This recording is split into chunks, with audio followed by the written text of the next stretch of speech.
এটা আমার একটা মাদি কবুতর। এর অন্তত 6 ঘন্টা দম পাইছি আমি নিজে ঘড়ি দেখে। আর এর একটা বাচ্চা আছে, সেটার কালার একটু অন্যরকম। এইবারে দেখবেন, এই যে ওর বাচ্চা, প্রথম বাচ্চা, নর বাচ্চা। এই বাচ্চাটার বয়স প্রায় 3-4 বছর হয়েছে। এটাও মোটামুটি 4 ঘন্টা 4.5 ঘন্টা আমি এভারেজে দেখছি। মূলত কবুতর উড়ানোর ক্ষেত্রে প্রচুর পরিমাণে সময় ব্যয় করতে হয়। সময় না দিতে পারলে কবুতর উড়ানো যায় না।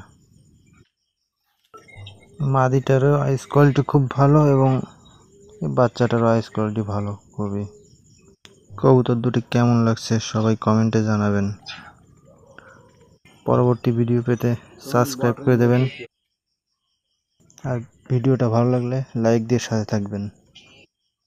ধন্যবাদ সবাইকে।